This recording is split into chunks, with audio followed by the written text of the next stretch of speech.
আচ্ছা, আজকে আমরা যেটা করব সেটা হচ্ছে বেসিক্যালি ইএমএফ মেজারমেন্টের সাথে অ্যাসোসিয়েটেড অ্যাপ্লিকেশনগুলো দেখতে শুরু করব। এর মধ্যে কিছু অ্যাপ্লিকেশন এরকম আছে যে অ্যাপ্লিকেশনগুলো আমরা আগে অলরেডি ইলেকট্রোড বা ইন জেনারেল সেল সংক্রান্ত পড়াশুনো করার সময় আমরা যে অ্যাপ্লিকেশনগুলো কিছু কিছু দেখেছি। আমি সেই অ্যাপ্লিকেশনগুলো খুব শর্টে আমি একটু করে বলবো। তাছাড়া এমন কিছু অ্যাপ্লিকেশনও এখানে থাকবে যে অ্যাপ্লিকেশনগুলো আমাদের প্র্যাকটিক্যালের সাথে অ্যাসোসিয়েটেড এবং সেই ধরনের অ্যাপ্লিকেশনগুলো আমাদের জন্য নতুন। সেই নতুন অ্যাপ্লিকেশনগুলো আমি ডিটেইলসে আলাদা করে আলোচনা করব। ঠিক আছে? তাহলে যে যে জায়গায় আমরা বেসিক্যালি ইএমএফ মেজারমেন্টকে অ্যাপ্লাই করতে পারি, তার একটা জায়গা যেটা আমরা সদ্য একদম খুব জাস্ট এর আগের দিনকার ক্লাসেই আমরা আলোচনা করেছি। সেই জায়গাটা হচ্ছে এসেনশিয়ালি আমাদের যেটাকে বলে কনসেন্ট্রেশন সেল উইথ ট্রান্সফারেন্স, সেই সংক্রান্ত। অর্থাৎ প্রথম অ্যাপ্লিকেশন যেটা আমরা আমাদের যেটার কথা আমরা ভাবতে পারি সেটা হচ্ছে ট্রান্সপোর্ট নাম্বার মেজারমেন্ট। এই ট্রান্সপোর্ট নাম্বারকে এস্টিমেট করা ইএমএফ মেজারমেন্ট থেকে, এটা এসেনশিয়ালি একটা এমন জিনিস যে জিনিসটা আমাদের ক্ষেত্রে আহ, শুধুমাত্র স্পেসিফিক কতগুলো সিচুয়েশনেই সম্ভব। সেই স্পেসিফিক সিচুয়েশনগুলো কোথায় অ্যাপিয়ার করে, সেই স্পেসিফিক সিচুয়েশনগুলো অ্যাপিয়ার করে এমন সমস্ত সেলের ক্ষেত্রে যে সেলগুলোর সাথে অ্যাসোসিয়েটেড আছে ট্রান্সপোর্ট বা ট্রান্সফারেন্স। আমরা এর আগের দিনকার ক্লাসে দেখেছি যে এই ধরনের যদি কোনো সেল থাকে, সেই সেলের সাথে কীরকমভাবে আমাদের কতগুলো স্পেসিফিক জিনিস জড়িয়ে। কীরকম স্পেসিফিক জিনিস? যেমন আমরা যদি সেই ধরনের সেলগুলোর কথা একটু ভাবি, আমরা লক্ষ্য করেছি যে কনসেন্ট্রেশন সেলগুলোর সাথে যদি ইএমএফ এর রিলেশনশিপগুলো বার করা যায়, সেই ধরনের সেলগুলোর ক্ষেত্রে আমাদের যেটা সবচেয়ে ইম্পর্টেন্ট যে জিনিসটা আমরা দেখতে পাই সেটা হচ্ছে যে ইএমএফ যেই এক্সপ্রেশন আমরা লিখি, সেই ইএমএফ এর এক্সপ্রেশনের মধ্যে আমাদের ট্রান্সপোর্ট নাম্বার অলরেডি ঢুকে বসে থাকে। যেমন ধরো, এরকম একটা সেল আমরা লাস্ট ক্লাসটায় দেখেছি, যার ইএমএফ মেজারমেন্ট করা হলে তার ইএমএফ এর এক্সপ্রেশনে transport number of the anion থাকে, বিকজ দিস পার্টিকুলার সেল যার ক্ষেত্রে এরকম ধরনের ইএমএফ আমরা পেয়েছি, তার ক্ষেত্রে ইলেকট্রোডটা ক্যাটায়নের রেসপেক্টে রিভার্সিবল ছিল। লক্ষ্য করে দেখবে, প্রোটনের রেসপেক্টে রিভার্সিবল ইলেকট্রোডটার ক্ষেত্রে এই জিনিসটা আমরা পেয়েছিলাম। ঠিক একই রকমভাবে এরকম আর একটা সেল আমরা দেখেছি যেখানে সেলটা actually reversible with respect to the anion, তার ক্ষেত্রে আবার ক্যাটায়নের ট্রান্সপোর্ট নাম্বার সেই ইএমএফ এর এক্সপ্রেশনের মধ্যে ঢুকে বসে থাকে। একটা জিনিস আপাত দৃষ্টিতে অনেক সময় দেখে মনে হয় যে যেন এইরকম ধরনের সেল যদি আমার কাছে থাকে, তাহলে এই ধরনের সেলের সাথে অ্যাসোসিয়েটেড ইএমএফ এর মেজারমেন্ট করতে গেলে অ্যাজ ইফ যেন আমাদের দেখে মনে হচ্ছে যে অনেক কোয়ান্টিটি আমাদেরকে জানতে হবে। যেমন এই যে তোমার অ্যাক্টিভিটি কোএফিসিয়েন্টগুলো, মোলালিটি বা কনসেন্ট্রেশনটাকে যে ইউনিটেই আমরা এক্সপ্রেস করি না কেন, সেইটা আমাদের জানা থাকবে, এটা ঠিক আছে। কিন্তু এই যে অ্যাক্টিভিটি কোএফিসিয়েন্টকেও জানতে হবে, এটা আমাদের অ্যাপারেন্টলি আপাত দৃষ্টিতে দেখে মনে হচ্ছে। আমি আজকে দেখাবো যে যদিও আমরা এটা দেখে মনে হয় এই ইএমএফ এর এক্সপ্রেশন থেকে যে এই ধরনের কোনো এক্সপ্রেশনকে ব্যবহার করে যদি কেউ ট্রান্সপোর্ট নাম্বার ডিটারমাইন করতে চায়, হ্যাঁ, তাহলে অ্যাক্টিভিটি কোএফিসিয়েন্ট জানতে হবে, কথাটা যেরকম দেখে মনে হচ্ছে সত্যি, এটা বাস্তবে সত্যি নয়। এরকম কিছু অল্টারনেটিভ রাস্তা বার করা যায়, যে রাস্তা দিয়ে গেলে আমাদের এই অ্যাক্টিভিটি কোএফিসিয়েন্টগুলো ডিটারমাইন না করলেও আমরা ট্রান্সপোর্ট নাম্বার বার করতে পারবো। সেইটা করার জন্যে আমাদের কিছু অ্যারেঞ্জমেন্টের প্রয়োজন। আমাদের কিছু এক্সপেরিমেন্টাল অ্যারেঞ্জমেন্টকে সঠিকভাবে করলে আমরা এই ধরনের জিনিসকে অ্যাভয়েড করতে পারি, যেখানে আমাদের দেখে যেটা মনে হচ্ছে যে অ্যাপারেন্টলি যেন আমাদের অ্যাক্টিভিটি কোএফিসিয়েন্টগুলোকে জানতে হবে, সেই জিনিসটাকে আমরা চাইলে অ্যাভয়েড করতে পারি। তো এই অ্যাভয়েডেন্সের জায়গাটা কি করে করতে পারি, এটা এসেনশিয়ালি আজকে আমরা বোঝার চেষ্টা করি। তার মানে এসেনশিয়ালি আমরা যেটা দেখতে চাইছি সেটা হচ্ছে যে এমন কিছু এক্সপেরিমেন্টাল অ্যারেঞ্জমেন্ট, যে এক্সপেরিমেন্টাল অ্যারেঞ্জমেন্টগুলোর সাহায্য নিয়ে আমরা যদি ট্রান্সপোর্ট নাম্বার ডিটারমাইন করতে যাই, তাহলে সেই রকম ধরনের ট্রান্সপোর্ট নাম্বার ডিটারমিনেশনের সাথে অ্যাসোসিয়েটেড হবে এমন একটা সিচুয়েশন যেখানে সত্যি সত্যি আমাদের এই অ্যাক্টিভিটি কোএফিসিয়েন্টগুলোর প্রয়োজন পড়বে না। ধরো এইরকম দেখতে একটা সেল আছে। কিরকম সেল? এমন একটা সেল যে সেলটা reversible with respect to the cation M. এই এমটা রিপ্রেজেন্ট করছে কোনো একটা মেটাল, যেটা নাকি জেনারেলি সলিউশনে যদি থাকে তার করসপন্ডিং ক্যাটায়নিক স্পিসিসটা সলিউশনে থাকে। তাহলে এটা এমন একটা সেল যে সেলের ইলেকট্রোডগুলো, এই একটা সলিড মেটাল আছে, এই ডান দিকে আর একটা সলিড মেটাল আছে, দুটো ইলেকট্রোলাইট আছে, দুটোই এমএক্স, এবং দুটোর অ্যাক্টিভিটি বা কনসেন্ট্রেশন যেভাবেই বলি না কেন সেটা আলাদা। তাহলে এসেনশিয়ালি এটা একটা কনসেন্ট্রেশন সেল, এমন একটা কনসেন্ট্রেশন সেল যে কনসেন্ট্রেশন সেলের আমার ইলেকট্রোডগুলো reversible with respect to the cation. এরকম একটা ক্যাটায়নের রেসপেক্টে রিভার্সেবল সেল যদি আমাদের কাছে থাকে, তাহলে এই ধরনের সেলের সাথে অ্যাসোসিয়েটেড ইএমএফ এর যদি এক্সপ্রেশন আমরা লিখতে চাই, তাহলে সেই ইএমএফ এর এক্সপ্রেশন আমরা জানি দেখতে কিরকম হবে। তাহলে সেই রকম ধরনের এরকম দেখতে একটা সেলের ইএমএফ এর এক্সপ্রেশনের জেনারেল চেহারাটা এরকম হয়। স্পেসিফিক্যালি যেহেতু এম বলে কোনো একটা ক্যাটায়নের রেসপেক্টে আমি কথাটা বলছি, তাহলে আমি সেই ইএমএফটাকে এপসাইলন এম দিয়ে রিপ্রেজেন্ট করলাম।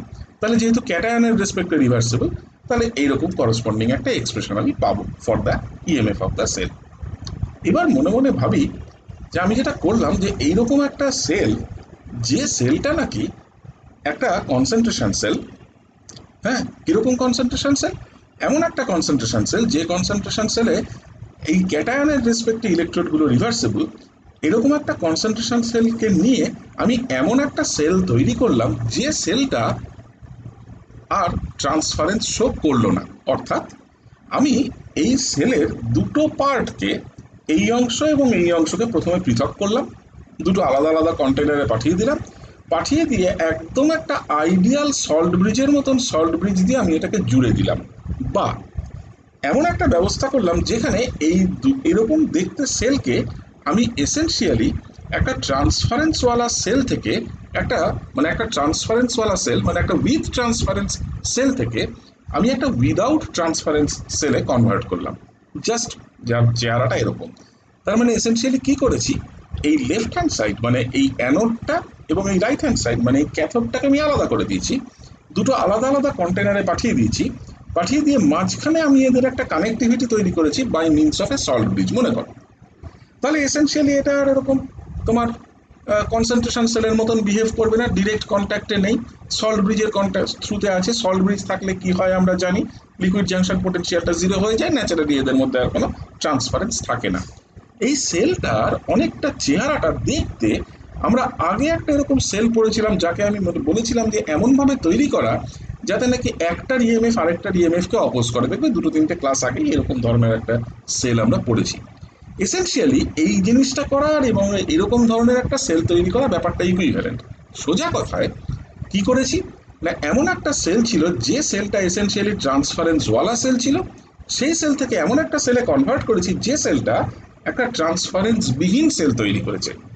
তাহলে ট্রান্সফারেন্স বিহীন সেল যদি কোনো তৈরি হয়, তাহলে অবভিয়াসলি সেই সেলের ওভারঅল সেল রিয়াকশনের চেহারা কি হবে সেটাও আমরা জানি। তাহলে এরকম দেখতে একটা সেলের ওভারঅল সেল রিয়াকশনের চেহারা এসেনশিয়ালি হয় এরকম, এইরকম দেখতে। তাহলে ঠিক এরকম দেখতে একটা সেল রিয়াকশন আমরা সেই HCl কন্টেইনিং সেলটার ক্ষেত্রে পড়েছি, যেখানে সেল রিয়াকশনটা ছিল ওভারঅলটা এটা, এবং তার করসপন্ডিং ইএমএফ এর এক্সপ্রেশন ছিল এরকম। তাহলে লক্ষ্য করো, এই যে এক্সপ্রেশন ইএমএফ এর এবং একটু আগে ট্রান্সফারেন্সওয়ালা সেলটার যে করসপন্ডিং ইএমএফ এর এক্সপ্রেশন আমরা দেখে এসেছি, এই দুটো এক্সপ্রেশনের মধ্যে একটা স্ট্রাইকিং সিমিলারিটি আছে। কিরকম সিমিলারিটি? এই এই ইএমএফটার চেহারা দেখো, এই ইএমএফটা দেখো কার, এর জন্য। এমন একটা সেল যার ক্ষেত্রে ট্রান্সফারেন্স এক্সিস্ট করে, তাহলে তার ইএমএফ যদি এক্সপ্রেশনটা কোথাও এক জায়গায় লিখে রাখো, এর সাথে কম্পেয়ার করো এই সেলটার সাথে অ্যাসোসিয়েটেড ইএমএফটা, যার চেহারা কিরকম না এক্ষুনি যেটা দেখালাম, যার চেহারা হচ্ছে এসেনশিয়ালি দেখতে এইরকম, এই ইএমএফ। তাহলে এই দুটো ইএমএফ এর আমরা যদি সিম্পলি একটা রেশিও নিতাম, এরকম দেখতে দুটো ইএমএফ এর জাস্ট যদি একটা রেশিও নিই, অর্থাৎ প্রথম ইএমএফটা যার দেখতে চেহারা এরকম, তাকে যদি আমরা ভাগ করি বাই এই ইএমএফটা যেটা এখনই পেলাম, তাহলে এই এপসাইলন এম টু এপসাইলন যে রেশিওটা পাবো, that ratio will directly give us the value of the transport number associated with the anion. তার মানে দেখো, এসেনশিয়ালি আমার এক্সপেরিমেন্টাল সেট আপকে আমি যদি দুরকমভাবে করি, এমন একটা রকম যে রকমে ইনিশিয়ালি আমি একটা ট্রান্সফারেন্সওয়ালা সেল নিয়েছি, ফলোড বাই এমন একটা সেল নিয়েছি যে সেলটাতে কোনো ট্রান্সফারেন্স নেই। তার মানে এসেনশিয়ালি কোনো একটা আয়নের ট্রান্সপোর্ট নাম্বার আমাকে মাপতে গেলে আমার দু ধরনের সেল অ্যারেঞ্জমেন্ট প্রয়োজন, একবার উইথ ট্রান্সফারেন্স, একবার উইদাউট ট্রান্সফারেন্স। তাহলে উইথ ট্রান্সফারেন্স যে সেলটা তার ইএমএফ এবং করসপন্ডিং উইদাউট ট্রান্সফারেন্স যে সেলটা তার ইএমএফ, এই দুটো ইএমএফ এর রেশিও নিলেই আমি ডিরেক্টলি অ্যানায়নটার করসপন্ডিং ট্রান্সপোর্ট নাম্বারটা পেয়ে যাচ্ছি। তাহলে লক্ষ্য করো কার ট্রান্সপোর্ট নাম্বার পেলাম, ওই যে দুটো সেল, ওই দুটো সেলের মধ্যে কতগুলো জিনিস কিন্তু কমন। বোথ ট্রান্সফারেন্সওয়ালা সেল এবং ট্রান্সফারেন্স বিহীন সেল দুটোর ক্ষেত্রেই কিন্তু ওই ইলেকট্রোডগুলো reversible with respect to the cation, মানে এম প্লাসের রেসপেক্টে রিভার্সেবল। যেহেতু দুটোর ক্ষেত্রেই ওইটা এম প্লাসের রেসপেক্টে রিভার্সেবল, আমরা কিন্তু ট্রান্সপোর্ট নাম্বার পাচ্ছি বিপরীত আয়নটার, অর্থাৎ যে আয়নের রেসপেক্টে রিভার্সেবল তার ট্রান্সপোর্ট নাম্বার না পেয়ে আমরা কিন্তু ট্রান্সপোর্ট নাম্বার পাচ্ছি অফ দ্য অ্যানায়ন। তাহলে এমএক্স বলে যদি কোনো একটা ইলেকট্রোলাইট আমার কাছে থাকে, সেই ইলেকট্রোলাইটটাকে ইউজ করে আমি যদি সাইমালটেনিয়াসলি দু ধরনের সেল তৈরি করি, এক ধরনের সেল, সেই সেলটা কিরকম চেহারা, সেই সেলটার ক্ষেত্রে আমি দেখতে পাচ্ছি যে আমার কি আছে না, সেই সেলটার ক্ষেত্রে আমার ট্রান্সপোর্ট নাম্বারটা আমি পাবো সেই যেটা ক্যাটায়ন তার রেসপেক্টে না পেয়ে আমি ট্রান্সপোর্ট নাম্বারটা পাবো যার রেসপেক্টে আমি সেলটা কি বলে আমার রিভার্সিবল নয় তার। তাহলে এইরকম একটা দু রকমের সেল অ্যারেঞ্জমেন্ট ইউজ করলে আমরা এসেনশিয়ালি কিন্তু তার মানে ট্রান্সপোর্ট নাম্বারকে ডিরেক্টলি ডিটারমাইন করতে পারি without the knowledge of any sort of activity or activity coefficient terms. ঠিক একই ঘটনা, ঠিক এইরকম ঘটনা আমরা ইচ্ছে করলে সঠিক সেল কনস্ট্রাক্ট করে আমরা ক্যাটায়নের ট্রান্সপোর্ট নাম্বার বার করবার জন্যও তৈরি করতে পারি। তার মানে আমাকে শুধু যেটা করতে হচ্ছে, প্রত্যেকবার একটা জিনিস মাথায় রাখতে হচ্ছে যে এইরকমভাবে ট্রান্সপোর্ট নাম্বার বার করতে গেলে আমাকে সঠিক সেলের চয়েস করতে হচ্ছে। একবার আমি উইথ ট্রান্সফারেন্স একটা সেল নেব, আরেকবার আমি করসপন্ডিং সেই সেলটাই ব্যবহার করব উইদাউট ট্রান্সফারেন্স। উইদাউট ট্রান্সফারেন্স করার জন্যে আমার উইথ ট্রান্সফারেন্স সেলে যে যে ধরনের মডিফিকেশন করবার প্রয়োজন আমি সেই ধরনের মডিফিকেশনগুলো করে নেব। তাহলে আরেকটা এক্সাম্পল দেখি, যেখান থেকে আমি এখানে তো আমি অ্যানায়নের ট্রান্সপোর্ট নাম্বারটা পেলাম, তাহলে এমন এক জোড়া সেল নিয়ে আবার কাজ করি যে সেল থেকে আমি ক্যাটায়নের ট্রান্সপোর্ট নাম্বারটাকে বার করি। ঠিক আছে, তাহলে যদি ক্যাটায়নের ট্রান্সপোর্ট নাম্বারটাকে বার করতে চাই তাহলে কি করব, তাহলে সেই রকম একটা সেলের কথা ভাবি। মনে মনে ভাবো যে আমার কাছে এমন একটা কনসেন্ট্রেশন সেল আছে, অবভিয়াসলি উইথ ট্রান্সফারেন্স, যে সেলটা রিভার্সিবল টু দ্য অ্যানায়ন। ওকে, এবার উল্টো কথা বলছি, এতক্ষণ বলছিলাম এম প্লাস মানে ক্যাটায়নের রেসপেক্টে রিভার্সিবল, এখন আমি এমন একটা সেলের কথা বলছি যে সেলটা ওই একই ইলেকট্রোলাইট এমএক্স দ্বারা তৈরি, কিন্তু এখন সেলটা রিভার্সিবল হচ্ছে অ্যানায়ন মানে এক্স মাইনাসের রেসপেক্টে। তাহলে সেইরকম একটা যদি সেলের কথা ভাবি, সেই সেলটার চেহারা এরকম, দেখো সমস্ত কিছু এক, আমার শুধু এখানে যেটা আছে এক্সটা আছে মানে অ্যানায়নটা আছে, মানে অ্যাজ ইফ সামথিং লাইক ওই যেরকম আমরা সিলভার সিলভার ক্লোরাইড ইলেকট্রোড নিয়ে করি, আমি দেখাচ্ছি এক্ষুনি উদাহরণ। তাহলে এরকম একটা সেল নিলাম যে সেলটাতে ইলেকট্রোডগুলো রিভার্সেবল কার রেসপেক্টে, with respect to the anion X minus. উদাহরণস্বরূপ একটা সেলের উদাহরণ দিই, এরকম একটা সেলের কথা ভাবো যেখানে আমার এসেনশিয়ালি ইলেকট্রোলাইটটা HCl এবং বাম দিকে আমার on the anode side I have a silver silver chloride electrode, on the right hand side also I have a same silver silver chloride electrode. এবার লক্ষ্য করে দেখো, তার মানে আমার এখানে রিভার্সিবিলিটি কার রেসপেক্টে, with respect to the chloride ion. যেহেতু এই দুটো electrolyte they are in different activities, they are with different concentrations, hence it is a তোমার সেল উইথ ট্রান্সফারেন্স। তাহলে যেহেতু এই পার্টিকুলার সেলটা ইন জেনারেল এক্স বলে অ্যানায়নটার রেসপেক্টে রিভার্সিবল, তাহলে ইট ইজ এক্সপেক্টেড যে এইরকম ধরনের একটা কনসেন্ট্রেশন সেল উইথ ট্রান্সফারেন্স আমাকে যে ট্রান্সপোর্ট নাম্বারটা দেবে সেটা হবে হচ্ছে সেই আয়নটার যার রেসপেক্টেও রিভার্সিবল নয়। তাহলে ওর অ্যানায়নের রেসপেক্টে রিভার্সিবল, তার মানে ওর ক্যাটায়নের ট্রান্সপোর্ট নাম্বার দেবে।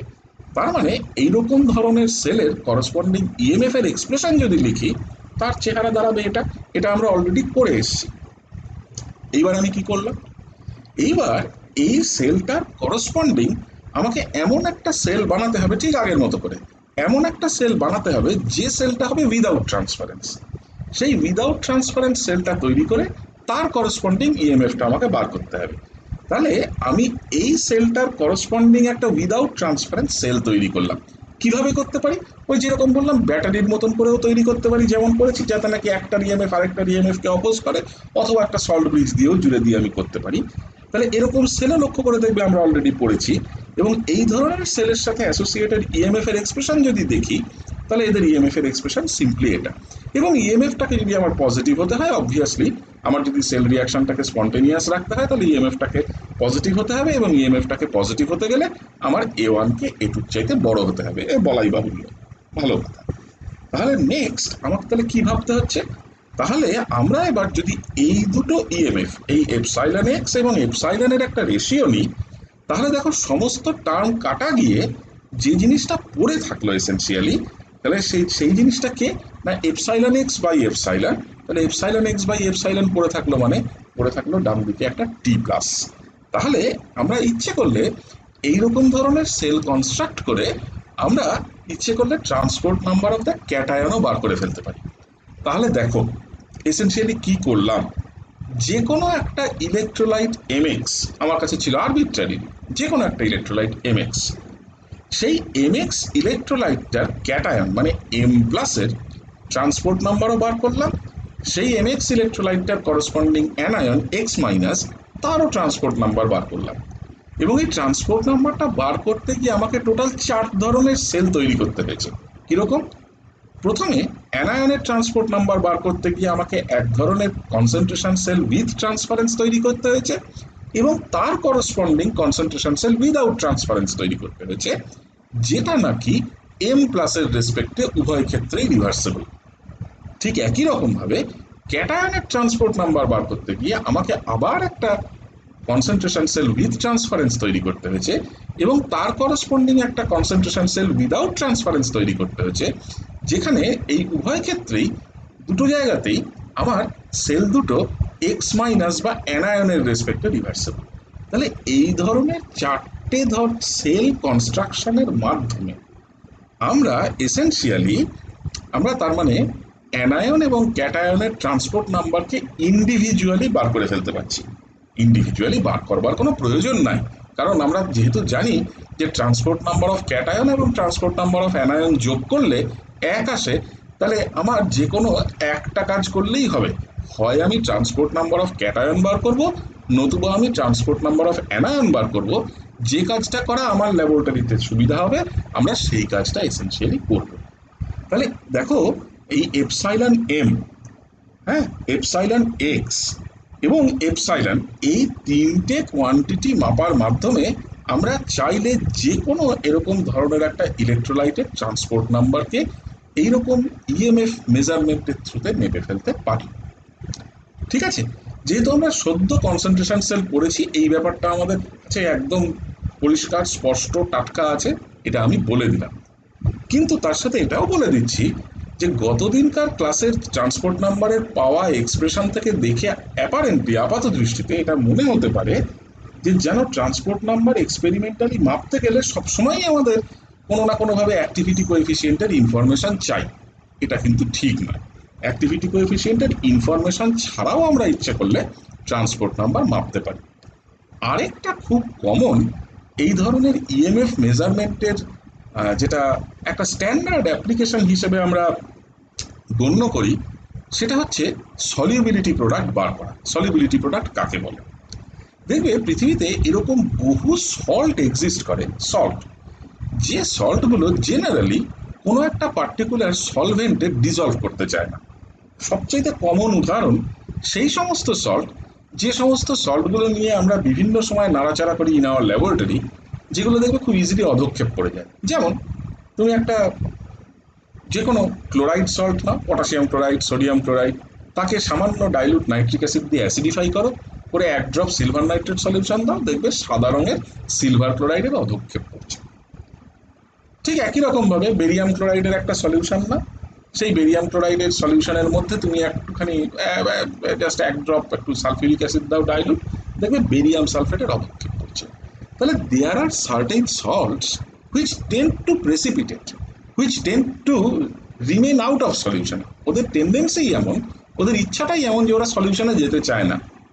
তাহলে এই ধরনের সল্ট যারা যে কোনো একটা পার্টিকুলার সলভেন্টের সাথে ডিজলভ করে সোজা কথায় সলিউশন ফেজে যেতে চায় না, বা যাদের যাওয়ার প্রবণতাটা খুব কম থাকে, এই যেতে চায় না বলে কেমিস্ট্রিতে কোনো জিনিস অ্যাকচুয়ালি হয় না, হয় কম যেতে চায় নয় বেশি যেতে চায়। যারা তার মানে এরকম কম যেতে চায়, যাদের যাওয়ার প্রবণতাটা টেন্ডেন্সিটা কম থাকে, এই ধরনের সল্টগুলোকে আমরা এক কথায় বলে থাকি স্পেয়ারিংলি সলিউবল সল্ট।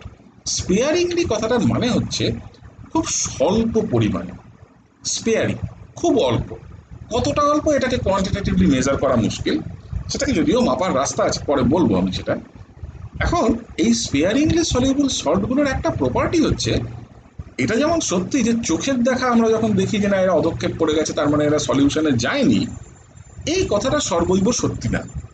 এরা সলিউশনে গেছে, খুব কম পরিমাণ গেছে। একটা অর্ডিনারি সল্ট, ধরো পটাশিয়াম ক্লোরাইড বা সোডিয়াম ক্লোরাইড, তাকে জলে ফেললে যেমন কমপ্লিটলি ডিজলভ করে যায়, সিলভার ক্লোরাইডকে জলে ফেললে আমরা দেখব যে সেই সিলভার ক্লোরাইডের একটা খুব নেগলিজিবল ফ্র্যাকশন, খুবই কম একটা অংশ অ্যাকচুয়ালি সলিউশনে গেছে।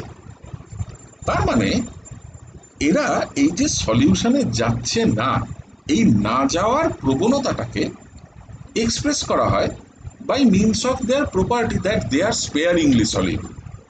কিন্তু এরা যাচ্ছে না মানে কি, এরা খুব কম পরিমাণ যাচ্ছে। এরা under a given temperature and pressure যে কোনো এরকম ধরনের একটা স্পেয়ারিংলি সলিউবল সল্ট, যেমন আমি এখানে উদাহরণস্বরূপ সিলভার ব্রোমাইড নিয়েছি, একটু হলদেটে রঙের হয় দেখতে, এরা যতটুকু পরিমাণ সলিউশনে যায় ততটুকু পরিমাণ গিয়ে আয়োনাইজ করে। কারণ তারা সলিউশনে যায়ই আয়োনাইজড হওয়ার জন্য। সলিউশনে যাওয়ার পেছনে ড্রাইভিং ফোর্সটাই হচ্ছে আয়োনাইজেশন। কেন না, আয়োনাইজেশন হলে এই ইন্ডিভিজুয়াল আয়নগুলোর সলভেশন হবে, জলের মলিকিউল এসে এদেরকে সলভেট করবে বা হাইড্রেট করবে, এটা is an energy liberating process, সিস্টেমটার একটা স্টেবিলাইজেশন আসবে। এই হচ্ছে বেসিক ঘটনা। তার মানে এদের এই যে যতটুকুই এরা সলিউশনে গেছে না, সেইটুকুর যেই আয়োনাইজ করেছে, তার মানে প্রশ্ন হচ্ছে যে এই যতটুকু আয়োনাইজ করেছে কেন আয়োনাইজ করলো, কারণটা হচ্ছে ওইটা যে এদের সলভেশন হচ্ছে। এবার এই সলভেশন হওয়ার জন্য এনার্জি মিনিমাইজেশন হয়, এনার্জিটা কমে যায়, সিস্টেমটা স্টেবিলাইজড হয়। এখন ঘটনা হচ্ছে যে যে কোনো এই ধরনের স্পেয়ারিংলি সলিউবল সল্টের ক্ষেত্রে কোনো একটা নির্দিষ্ট টেম্পারেচারে ওদের আয়নগুলোর করসপন্ডিং কনসেন্ট্রেশনের প্রোডাক্ট, কনসেন্ট্রেশন অথবা থার্মোডিনামিক্যালি বললে অ্যাক্টিভিটি, তাদের প্রোডাক্টকে আমরা এক কথায় বলে থাকি অ্যাজ দ্য সলিউবিলিটি প্রোডাক্ট। কেন সলিউবিলিটি প্রোডাক্ট? কারণ যে পরিমাণ গেছে সলিউশনে সেই পরিমাণই আয়োনাইজড হবে। তার মানে যতটুকু সলিউশনে গেছে সেইটাকে তো আমরা কি দিয়ে রিপ্রেজেন্ট করি, সলিউবিলিটি, কতটা সে তার দ্রাব্যতা কতটা। তাহলে তাহলে এই দুটো কনসেন্ট্রেশন বা অ্যাক্টিভিটি যেভাবেই বলি না কেন, তাদের গুণফলকে আমরা এক কথায় সলিউবিলিটি প্রোডাক্ট বলে রিপ্রেজেন্ট করি। তাহলে যে কোনো স্পেয়ারিংলি সলিউবল সল্টের ক্ষেত্রে তার একটা সলিউবিলিটি প্রোডাক্ট থাকে।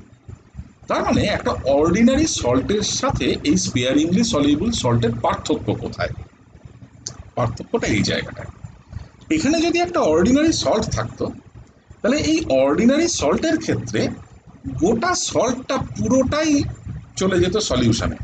একটা স্পেয়ারিংলি সলিউবল সল্টের ক্ষেত্রে এই যেভাবে আমি লিখেছি রিপ্রেজেন্টেশনটা, এরকম একটা রিয়াকশন, এই রিয়াকশন লেখার রিপ্রেজেন্টেশনটা কিন্তু ঠিক নয়, এটা একটা ভুল রিপ্রেজেন্টেশন। তাহলে কি লেখা উচিত? উচিত লেখা সলিড স্টেট থেকে এর একটা খুব ইনসিগনিফিক্যান্ট পোর্শন, খুব খুব নগণ্য, খুব সামান্য একটা পোর্শন ইনিশিয়ালি আগে লিকুইড স্টেটে যায়। যতটুকু লিকুইড স্টেটে যায় তার মানে একটা ডান দিকে একটা ছোট্ট অ্যারো দিয়ে আমাকে দেখাতে হবে এরা লিকুইড স্টেটে প্রথমে গেল। যতটুকু এরা লিকুইড স্টেটে গেল সেইটুকু ডিজলভ করে, সেইটুকু আয়োনাইজ করে। ওকে, তার মানে ডিরেক্টলি কিন্তু এই ঘটনাটি ঘটে না। এখানে একটা ইকুয়াল টু চিহ্ন দেয়া থাকা মানে হচ্ছে অ্যাজ ইফ যে পরিমাণ সিলভার ব্রোমাইড আমি নিয়েছি, অ্যাজ ইফ সমস্ত পরিমাণ সিলভার ব্রোমাইড যেন সিলভার প্লাস এবং ব্রোমাইড আয়নে ভেঙে গেছে, তা কিন্তু নয়। আমি আসলে যে পরিমাণ সিলভার ব্রোমাইড নিয়েছি তার একটা অত্যন্ত ছোট একটা ভগ্নাংশ এই সিলভার প্লাস এবং ব্রোমাইড আয়ন তৈরি করেছে। ঠিক আছে, কি কনসেন্ট্রেশনে বা কি অ্যাক্টিভিটি নিয়ে তারা সিলভার আয়ন এবং ব্রোমাইড আয়ন তৈরি করেছে, সেই কনসেন্ট্রেশন দুটোর গুণফল অথবা অ্যাক্টিভিটি দুটোর গুণফল যে কোনো একটা নির্দিষ্ট টেম্পারেচার, একটা নির্দিষ্ট প্রেসারে, সেই গুণফলটাকে আমরা সলিউবিলিটি প্রোডাক্ট বলি। তাহলে এসেনশিয়ালি সলিউবিলিটি প্রোডাক্ট এক ধরনের ইকুইলিব্রিয়াম কনস্ট্যান্ট। কিরকম ইকুইলিব্রিয়াম কনস্ট্যান্ট? একটা স্পেয়ারিংলি সলিউবল সল্টের সলিউবিলিটির সাথে অ্যাসোসিয়েটেড ইকুইলিব্রিয়াম কনস্ট্যান্ট। তাহলে যদি সলিউবিলিটি প্রোডাক্টকে একটা ইকুইলিব্রিয়াম কনস্ট্যান্ট হিসেবে ট্রিট করি, তাহলে ইকুইলিব্রিয়াম কনস্ট্যান্টের যা যা প্রপার্টি আছে, যে যে ধরনের প্রপার্টি ইকুইলিব্রিয়াম কনস্ট্যান্ট এনজয় করে, solubility product by virtue of being an equilibrium constant সেই সেই সমস্ত প্রপার্টি তার এনজয় করা উচিত। তাহলে সলিউবিলিটি প্রোডাক্টের ইকুইলিব্রিয়াম সংক্রান্ত সমস্ত প্রপার্টি তার থাকা উচিত। তাই যদি থাকে, ইএমএফ মেজারমেন্টের সাথে ইকুইলিব্রিয়াম কনস্ট্যান্টের কি কানেকশন, সেই কানেকশনটা কিন্তু আমরা অলরেডি দেখে এসেছি। একটু যদি ডিটেলসে দেখি, তাহলে দেখবে আমরা দেখেছিলাম যে standard EMF associated with a particular electrochemical process that can be related by means of a very simple equation with the equilibrium constant as this, যেখানে আমি এখন এই ইকুইলিব্রিয়াম কনস্ট্যান্টটাকে সলিউবিলিটি প্রোডাক্ট কেএস দিয়ে রিপ্লেস করে দিয়েছি, আর কিচ্ছু করি। তাহলে আমি যদি কোনো এরকম একটা প্রসেসের সাথে অ্যাসোসিয়েটেড স্ট্যান্ডার্ড ইএমএফটাকে মাপতে পারি, তাহলে সেই স্ট্যান্ডার্ড ইএমএফ এর মেজারমেন্টের থ্রুতে আমরা কিন্তু সলিউবিলিটি প্রোডাক্টটাকে বার করে ফেলতে পারবো, ঠিক যেমন করে আমরা যে কোনো একটা অর্ডিনারি ইকুইলিব্রিয়াম কনস্ট্যান্টের ভ্যালুকে আমরা বার করতে পারি। ওকে, তাহলে এরকম ধরনের একটা প্রসেসের জন্য, এরকম ধরনের একটা সিস্টেমের জন্য আমাদের তার মানে সলিউবিলিটি প্রোডাক্ট বার করতে গেলে বেশি কিছু করতে হবে না, শুধুমাত্র স্ট্যান্ডার্ড ইএমএফটাকে মাপতে হবে। Standard EMF of the process মাপলেই আমরা বাকিটুকু পেয়ে যাব। ঠিক আছে? তাহলে স্ট্যান্ডার্ড ইএমএফ যদি সত্যি মাপতে পারি, তাহলে সেই স্ট্যান্ডার্ড ইএমএফ মাপার মাধ্যমে আমরা কাজটাকে সমাধান করতে পারবো। কী করে করব? তাহলে খুব সিম্পল, যে এক্সাম্পলটা নিয়েছি ওই সিলভার ব্রোমাইডের, সেটাকে নিয়েই ভাবা যাক। তাহলে মনে মনে ভাবি যে আমরা এইরকম ধরনের কোনো একটা স্পেয়ারিংলি soluble salt like silver bromide, তার সলিউবিলিটি প্রোডাক্ট বার করতে চাইছি। তাহলে এর সলিউবিলিটি প্রোডাক্ট যদি আমি বার করতে চাই, তাহলে আমাকে সুইটেবলি ভাবতে হবে প্রথমে যে আমাকে এমন একটা সেল কনস্ট্রাক্ট করতে হবে যে সেলের ক্ষেত্রে this is the overall cell reaction. তাহলে আমি প্রথমেই চাইবো এমন একটা সেল তৈরি করতে যে সেলের ওভারঅল সেল রিয়াকশনটা এটা হবে। বলে কি সুবিধে? কেন দেখো বলছি, এইটা যদি আমার ওভারঅল সেল রিয়াকশন হয়, তাহলে দেখো অ্যাক্টিভিটি অফ সিলভার প্লাস এবং অ্যাক্টিভিটি অফ ব্রোমাইড দুটোই আমার ডান দিকে আছে রিয়াকশনের। তাহলে ডান দিকে থাকলে সুবিধা কি? তার মানে প্রোডাক্ট সাইডে আছে। তার মানে আমি যখন নার্নস্ট ইকুয়েশনটা লিখবো, নার্নস্ট ইকুয়েশনে এলএন এর মধ্যে যে টার্মটা থাকবে, এই দুটো অ্যাক্টিভিটি টার্মই তাহলে নিউমারেটারে থাকবে যেহেতু প্রোডাক্ট সাইডে আছে, এবং এরা গুণ হয়ে থাকবে। ওই গুণফলটাকেই তো সলিউবিলিটি প্রোডাক্ট বলে।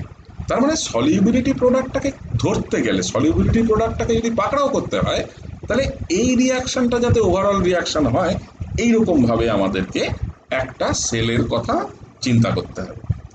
তাহলে আমরা যদি মনে মনে এইরকম একটা সেলের কথা ভাবি, যে সেলের ওভারঅল রিয়াকশনের চেহারাটা হচ্ছে এটা, হ্যাঁ, তাহলে এইরকম ধরনের একটা সেল থাকলে আমাদের ওভারঅল রিয়াকশনটা এটা হবে, এটা আমি কি করে সুনির্দিষ্ট করছি? তাহলে কি করে করছি ভাবা যাক। তাহলে এরকম একটা সেলের ক্ষেত্রে আমরা অ্যানোড রিয়াকশন এবং ক্যাথোড রিয়াকশন দুটোই দেখি। তাহলে এরকম একটা সেলের ক্ষেত্রে আমি যদি এর ইলেকট্রোড রিয়াকশনগুলো দেখি, তাহলে প্রথমে আমি কি কি দেখবো? দেখো, প্রথমে আমি দেখব যেটা সিলভার ইলেকট্রোড, সেই সিলভার ইলেকট্রোডে সিলভারের অক্সিডেশন, এবং সিলভার সিলভার ব্রোমাইড ইলেকট্রোডে কি হবে? Silver bromide will get reduce to this. তাহলে এই দুটো রিয়াকশনকে যদি সিম্পলি যোগ করে দাও, তাহলে আমি যেটা ওভারঅল সেল রিয়াকশন পাবো, that will be just this. তাহলে এইরকম একটা সিচুয়েশনে দেখো আমি এখানে কি রেখেছি, সেলটাকে এমনভাবে তৈরি করেছি যে যেখানে দুপাশেই দেখে মনে হবে যেন আমি সিলভার সিলভার ব্রোমাইড ইলেকট্রোড রেখেছি, তা কিন্তু নয়। This is essentially a very dilute solution of silver bromide, whereas this is solid silver bromide. তার মানে এসেন্সিয়ালি এখানে যে সিলভার ব্রোমাইডটা আছে, তার একটা খুব ইনসিগনিফিক্যান্ট, খুব কম পরিমাণ একটা ফ্র্যাকশন সলিউশনে গিয়েছে, যে সলিউশনে গিয়ে তার যে অ্যাক্টিভিটিটা সেটাকে আমি এক্স দিয়ে রিপ্রেজেন্ট করেছি।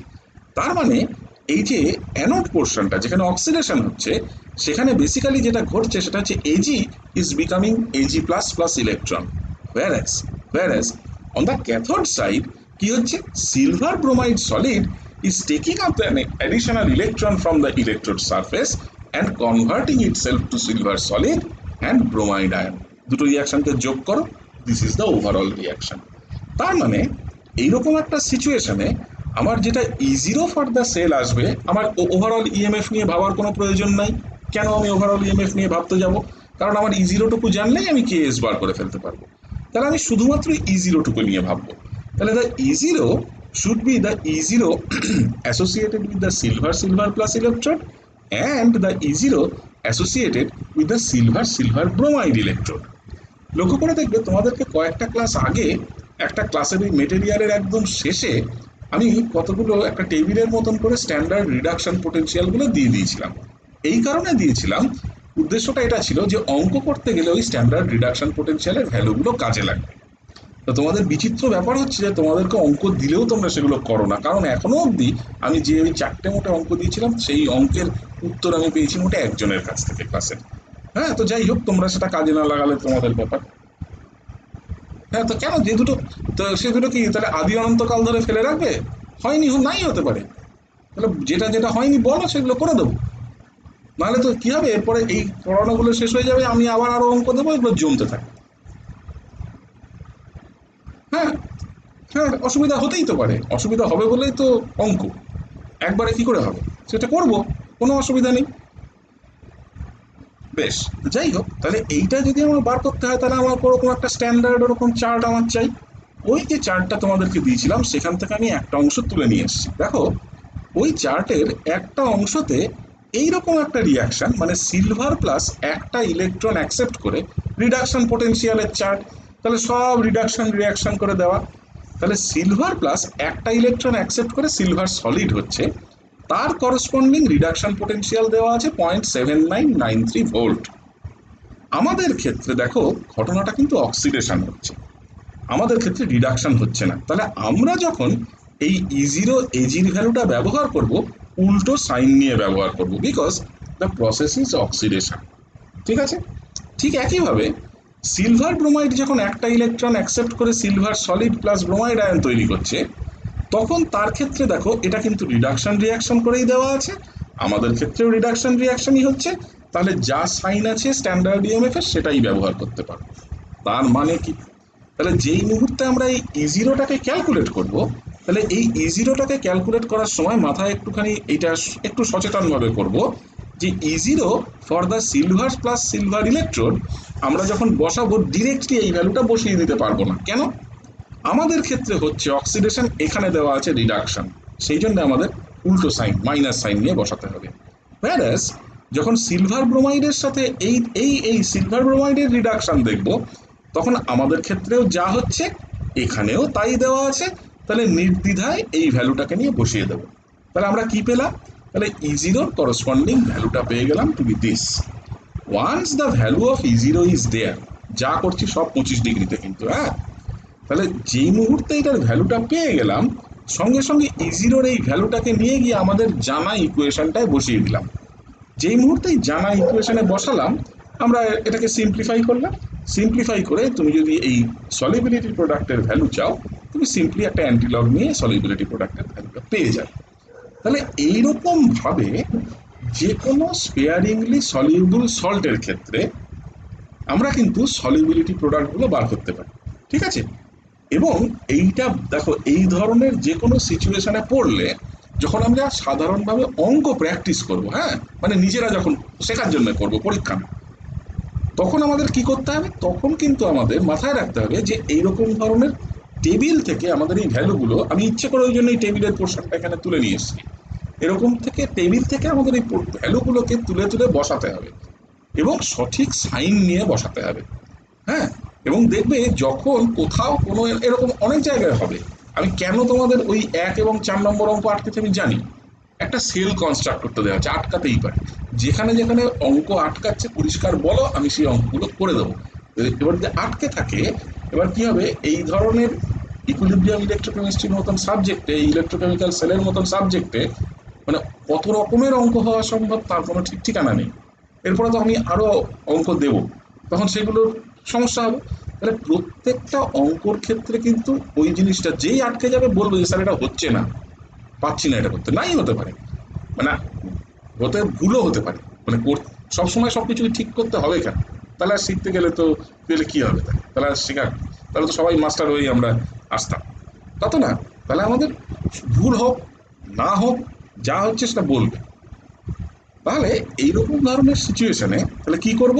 তাহলে এরকম ধরনের সিচুয়েশনে সঠিকভাবে টেবিলের ভ্যালুগুলোকে আমরা ব্যবহার করব, ঠিক আছে, করে করসপন্ডিং অঙ্কটা করব।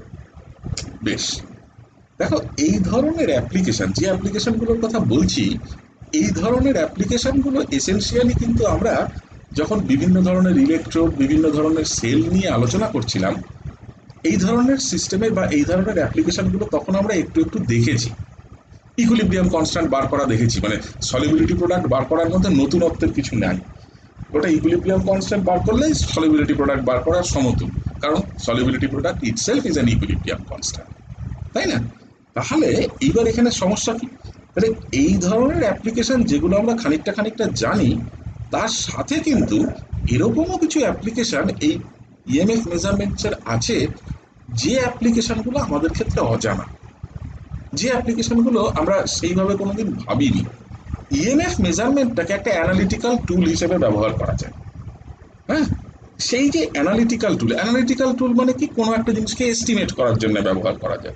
আমি তোমাকে বললাম যে তুমি ইএমএফ মেজার করে আমাকে বলো যে অমুক জিনিসের কনসেন্ট্রেশন অমুক সলিউশনে কত, বা আমি তোমাকে এরকম বললাম এই একটা অ্যাসিড সলিউশন তোমাকে দিয়ে দিয়েছি, আমি এর পিএইচডি জানি না, আমি এতে অ্যাসিড কনসেন্ট্রেশন কত জানি না, আমি তোমাকে কোনো রকম ভাবে ইন্ডিকেটর দিয়ে টাইট্রেশন করতে দেবো না। তোমাকে আমি যন্ত্রপাতি দিয়ে দিচ্ছি, তোমাকে ইএমএফ মেজার করতে পারবে, তুমি ইএমএফ মেজার করে আমাকে বলো যে এই অ্যাসিড সলিউশনটার পিএইচ কত, বা ওর প্রোটনের কনসেন্ট্রেশন কত ওই মিডিয়ামে, এটা আমি তোমাকে বলতে পারি। তার মানে ইএমএফ মেজারমেন্টকে যদি আমরা এরকম ধরনের অ্যানালিটিক্যাল টুল কাকে বলে? এমন এক ধরনের টুল বা এমন এক ধরনের পদ্ধতি, যে পদ্ধতির দ্বারা আমরা কোয়ান্টিটেটিভলি একদম পরিমাণগতভাবে কোনো একটা জিনিসের এস্টিমেট করি। কিরকম জিনিসের এস্টিমেট? কারুর কনসেন্ট্রেশন, কারুর পিএইচ, কারুর কোনো একটা ধরো ইলেকট্রোড পোটেনশিয়াল, এইরকম ধরনের কোয়ান্টিটেটিভ এস্টিমেশন যেখানে আমরা করি, সেই রকম ধরনের যে মেথডগুলো, সেই মেথডগুলোকে আমরা অ্যানালিটিক্যাল মেথড বা অ্যানালিটিক্যাল টুল হিসেবে অনেক সময় বলি। তো এই ইএমএফ মেজারমেন্টটাকে একটা অ্যানালিটিক্যাল টুল হিসেবে ব্যবহার করা যায় by means of a method যাকে আমরা বলে থাকি পোটেনশিওমেট্রি। এই কারণে এই পোটেনশিওমেট্রিক মেথড বা পোটেনশিওমেট্রিক ডিটারমিনেশন অফ পিএইচ এর কথাটা আসে, যে এটা এমন একটা মেথড, যে মেথডের সাহায্য নিয়ে আমরা পিএইচ কে এস্টিমেট করতে পারি যে কোনো সলিউশনে, এবং এটা একটা হাইলি সেন্সিটিভ মেথড। যেমন আমি একটা খুব সাধারণ এক্সাম্পল দিচ্ছি, আমরা যখনই কোনো কেমিস্ট্রির ছাত্ররা আমরা যখনই কোনো পিএইচ সংক্রান্ত কথা বলি, আমাদের মনের মধ্যে দেখবে যে অ্যাসিডগুলো মনের মধ্যে প্রথমেই আসে সেগুলো হচ্ছে একদম টিপিক্যাল কেমিস্ট্রির ল্যাবরেটরি অ্যাসিড। হ্যাঁ, hydrochloric acid, sulphuric acid, nitric acid, oxalic acid, বড় জোর অ্যাসিটিক অ্যাসিড, এর বাইরে এগুলোই আমাদের মাথায় কিন্তু দেখবে সজ্জট করে আসে। এছাড়াও কিছুতে অ্যাসিড আছে, খুব সাধারণ একটা উদাহরণ দিচ্ছি, লেবু। হ্যাঁ, আমি একজনকে 3 রকমের লেবু দিলাম। হ্যাঁ, একজনকে একটা এমনি সাধারণ পাতি লেবু দিলাম, একটা বাতাবি লেবু দিলাম, আর একটা তোমার পাকেনি এরকম একটা কাঁচা একটা কমলা লেবু দিলাম। দিয়ে এবার তাকে বললাম যে তুমি আমাকে এবার বলো তো দেখি, হে, যে এই যে 3 ধরনের লেবু দিয়েছি, এই 3 ধরনের লেবু, যে কোনো লেবু মানে অ্যাসিডিক, কি আছে? সাইট্রিক অ্যাসিড আছে। তাহলে আমি এবার কাউকে বললাম কোয়ান্টিটেটিভলি বলো যে পাতি লেবুতে সাইট্রিক অ্যাসিড বেশি, না বাতাবি লেবুতে সাইট্রিক অ্যাসিড বেশি, না এই না পাকা মানে কাঁচা কমলা লেবুটার মধ্যে সাইট্রিক অ্যাসিড বেশি। কোয়ান্টিটেটিভলি কিন্তু এরকম করে বলতে হবে না স্যার এতে বেশি এতে কম এতে বেশি, মানে এই অর্ডারে সাজিয়ে দিলে হবে না, আমাকে একদম ভ্যালু দিয়ে মান দিয়ে বলতে হবে যে এতে এত কনসেন্ট্রেশন সাইট্রিক অ্যাসিডের, এতে এত কনসেন্ট্রেশন, এতে এত কনসেন্ট্রেশন। কি করে বলবো? ইন জেনারেল এই ধরনের সিচুয়েশনে যেখানে খুব সেন্সিটিভ মেজারমেন্ট করতে হয়, হ্যাঁ, সেই রকম জায়গাতে ইন্ডিকেটর বেসড টাইট্রেশন মানে কি? সাধারণভাবে আমরা কি করি? আমরা যদি কোনো একটা অ্যাসিডের, অজানা অ্যাসিডের কনসেন্ট্রেশন বার করতে হয়, আমরা কি করি? প্রথমে একটা অক্সালিক অ্যাসিড সলিউশন বানাই, একটা সোডিয়াম হাইড্রক্সাইড সলিউশনকে সেই অক্সালিক অ্যাসিডের সাপেক্ষে স্ট্যান্ডার্ডাইজ করে সোডিয়াম হাইড্রক্সাইডটা স্ট্রেংথ বার করে নিই, তারপরে সেই জানা স্ট্রেংথের সোডিয়াম হাইড্রক্সাইডটা দিয়ে আমার অজানা অ্যাসিডটাকে টাইট্রেট করে ওই ফেনফথেলিনের মতন ইন্ডিকেটার ইউজ করে আমরা সেই অ্যাসিডটার কনসেন্ট্রেশন বার করে দিই। এই ধরনের acid base titration using an indicator, যেখানে আমরা কালার চেঞ্জ দেখে এন্ড পয়েন্টটাকে ডিটারমাইন করার চেষ্টা করি, এগুলো ইন জেনারেল খুব ইমপ্রিসাইজ রেজাল্ট দেয়। এইরকম জায়গাতে আমাদের অনেক বেশি সেন্সিটিভ ভাবে অ্যাসিড কনসেন্ট্রেশন বা পিএইচ যেভাবেই বলি না কেন সেটাকে ডিটারমাইন করতে হয়। তখন এই ইএমএফ মেজারমেন্ট একটা খুব খুব ইম্পর্ট্যান্ট একটা পদ্ধতি, যার থ্রুতে খুব সেন্সিটিভভাবে পিএইচ এর মেজারমেন্ট করা যায়। তাহলে এই ধরনের বিভিন্ন এরকম অ্যাসিড সলিউশনের পিএইচ যদি মাপতে হয়, তাহলে আমরা খুবই সেন্সিটিভভাবে যদি মাপতে চাই, মানে যেখানে আমাদের accuracy of the result is very important, সেই রকম সিচুয়েশনগুলোতে আমরা এই পোটেনশিওমেট্রিক মেথড অফ এস্টিমেটিং পিএইচ, পোটেনশিওমেট্রিক মেথডটার এক কথায় মানে হচ্ছে এমন একটা সেট আপ ব্যবহার করো হুইচ ইউজেস এ পোটেনশিওমিটার। আমরা পগেনডর্ফ কম্পেনসেশন মেথড পড়েছি একদম শুরুতে ইএমএফ পড়তে আসা, সেইটাই বেসিক্যালি একটা পোটেনশিওমিটারের সেট আপ। মানে সোজা কথায় পোটেনশিওমেট্রিক ডিটারমিনেশন মানে ডিটারমিনেশন ইউজিং ইএমএফ মেজারমেন্ট। তাহলে যে পোটেনশিওমেট্রিক ডিটারমিনেশন, এই সব মানে এই দুটো শব্দ বেসিক্যালি একটু টেকনিক্যাল। তাহলে যেখানেই দেখবে যে কোথাও পোটেনশিওমেট্রিক ডিটারমিনেশন বা পোটেনশিওমেট্রিক এস্টিমেশন কথাটা ব্যবহার হচ্ছে, তখনই মনে মনে ধরে নেবে যে that it means that it is a determination or estimation using the measurement of EMF. EMF মাপতে হবে সোজা কথায়। তাহলে এইরকম একটা মেথড আমরা চাইছি পিএইচ মাপার জন্য বার করতে। তাহলে দেখো, পিএইচ মাপার জন্য যদি কোনো মেথডের কথা আমরা ভাবতে শুরু করি, তাহলে অবভিয়াসলি সেই রকম জিনিস যেখানে নাকি ইএমএফ মেজার করার কথা বলা হচ্ছে, সেখানে অবভিয়াসলি সেলের কথা আসবে। সেল তো আর এমনি মানে কোনো একটা আলাদা জিনিস না। সেল মানে হচ্ছে দুটো ইলেকট্রোড, দুটো হাফ সেলের কম্বিনেশন। তার মানে প্রথমেই আসবে যে কিরকম দেখতে হবে আমার সেলটা। তাহলে সেল কিরকম দেখতে হবে প্রশ্নটা উঠলেই তখন নেক্সট প্রশ্ন উঠবে বেসিক্যালি হাফ সেলগুলো কারা, তাহলেই তো উত্তরটা পেয়ে যাব। তাহলে প্রশ্ন আসবে যে ইলেকট্রোডগুলো কিরকম হবে।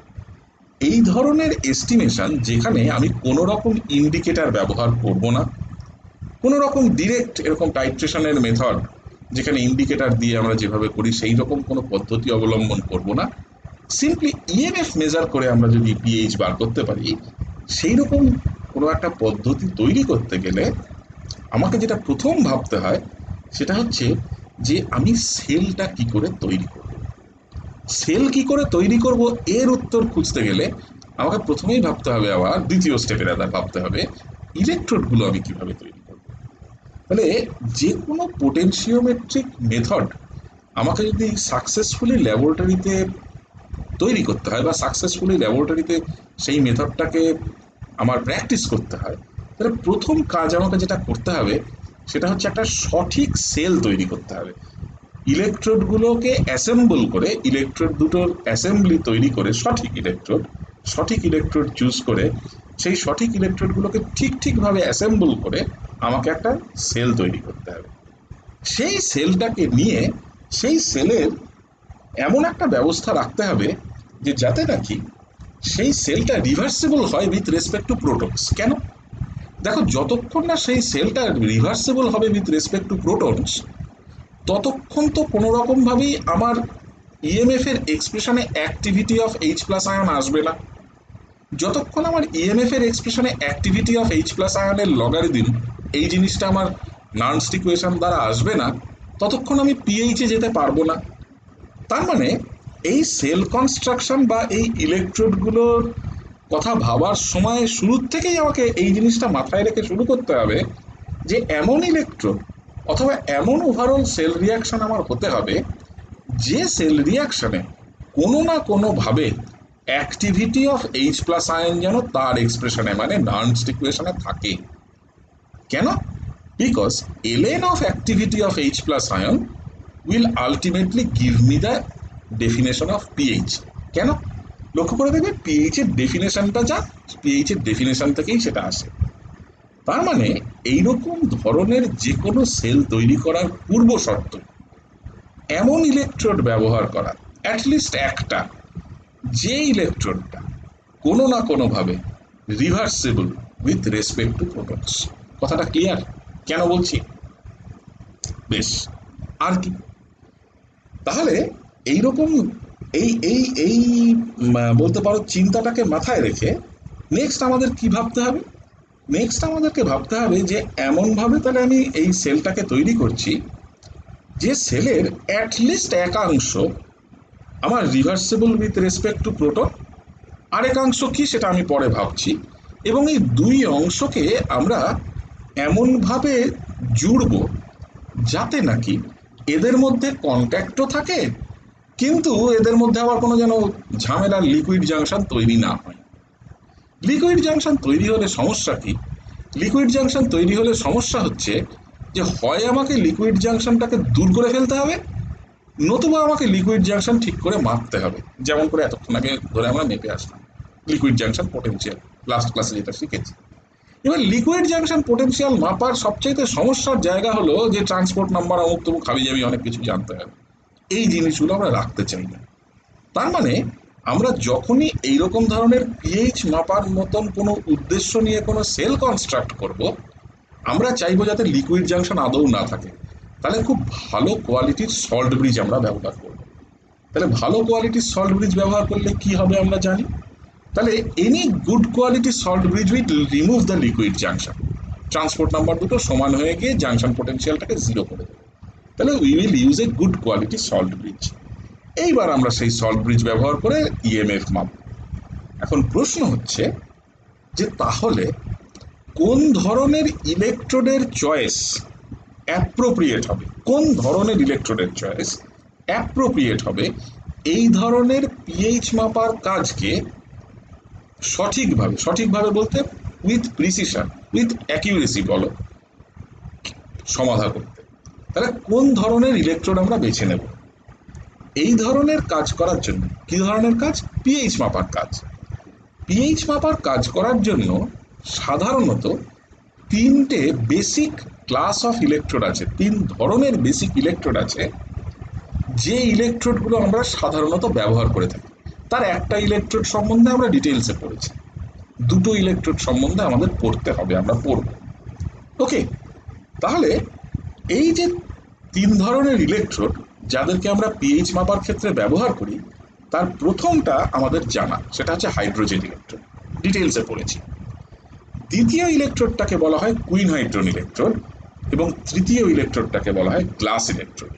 এই তিনটে ইলেকট্রোড সম্বন্ধে আমাদেরকে জানতে হবে পিএইচ মাপা ইএমএফ মেজারমেন্টের থ্রুতে, মানে সোজা কথায় পোটেনশিওমেট্রিক ডিটারমিনেশন অফ পিএইচ, এই ঘটনাটাকে সঠিকভাবে বুঝতে গেলে।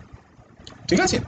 দেখো, আমি এমনভাবে ইচ্ছে করে ইলেকট্রোডগুলোকে এই অর্ডারটাকে সাজিয়েছি যাতে আমরা শুরু করতে পারি এমন একটা ইলেকট্রোড দিয়ে যে ইলেকট্রোডটা সম্বন্ধে আমাদের একটা সার্টেন নলেজ আছে, আমরা জানি হাইড্রোজেন ইলেকট্রোড মানে কি। ঠিক আছে? দ্বিতীয় যে ইলেকট্রোডটা সেটা সম্বন্ধে আমরা জানি না, সেটা আমরা ডিটেলসে পড়বো আজকে। তাহলে প্রথম যদি হাইড্রোজেন ইলেকট্রোড নিয়ে কি করে ব্যাপারটাকে করা যায় সেটা একটু ভাবার চেষ্টা করি, তাহলে লক্ষ্য করে দেখো বেসিক হাইড্রোজেন ইলেকট্রোডের কনস্ট্রাকশন আমাদের জানা। হ্যাঁ, হাইড্রোজেন ইলেকট্রোডের কনস্ট্রাকশন আমাদের এইভাবে জানা যে হাইড্রোজেন ইলেকট্রোডের সাথে অ্যাসোসিয়েটেড যে ইএমএফ, সেই ইএমএফ এর এক্সপ্রেশনে যে পিএইচ থাকে সেটা আমরা অলরেডি দেখে এসেছি। কোথায় দেখে এসেছি? দেখবে আমরা যখন এই ইলেকট্রোকেমিক্যাল সেল পড়ছিলাম, এই ইলেকট্রোকেমিক্যাল সেলের 7 নম্বর লেকচারে দেখবে ডিটেইলস আমি এটা করেছি। আমি একদম ওই জন্য এখানেও লিখে দিয়েছি যে কোথায় গেলে এই এক্সপ্রেশনটা পাবে। দেখবে হাইড্রোজেন ইলেকট্রোডের ইএমএফ এর এক্সপ্রেশনটা জাস্ট দেখতে এইটা, যেখানে E0টা নেই। কেন? Because the standard electrode potential associated with the hydrogen electrode is taken to be 0. ঠিক আছে? তাহলে আমি যদি এবার খুব সিম্পল একটা কাজ করি, কি কাজ না, আমি পিএইচ এর ডেফিনেশনটাকে এর মধ্যে ঢোকাই। তাহলে পিএইচ এর ডেফিনেশন কি? Log base 10 log of activity of proton, activity of hydrogen ion. তার মানে পিএইচ এর এই ডেফিনেশনটাকে আমি ঢোকাবো। তাহলে এখানে আছে এলএন, তাহলে এটাকে আমার বেস 10 এর লগারিদম করতে গেলে একটা 2.303 সামনে গুণ করে নিতে হবে। তার মানে আমি এই ইএমএফ এর এক্সপ্রেশনটাকে রিরাইট করলাম, তাহলে 2.303 করে নিয়ে লিখলাম। তাহলে লিখলে দেখো এই মাইনাস সাইন সমেত এই লগ 10 এ এইচ প্লাস সেটাকে আমি পিএইচ করে দিলাম, বাকিটা করে থাকলো। ঠিক আছে, ফাইন। তাহলে এখন প্রশ্ন হচ্ছে যে এইরকম একটা ইএমএফ এর এক্সপ্রেশন ব্যবহার করে অ্যাসোসিয়েটেড উইথ হাইড্রোজেন ইলেকট্রন আমি পিএইচ এর একটা ভ্যালু বলতে পারি। ভালো কথা। বলতে গেলে যেটা করতে হচ্ছে সেটা হচ্ছে আমার হাইড্রোজেন গ্যাসকে কোন প্রেসারে আমি বাবল করেছি সেটাও আমাকে জানতে হচ্ছে। এই জিনিসটাকে আমরা এক্সপেরিমেন্টালি সাধারণত অ্যাভয়েড করি।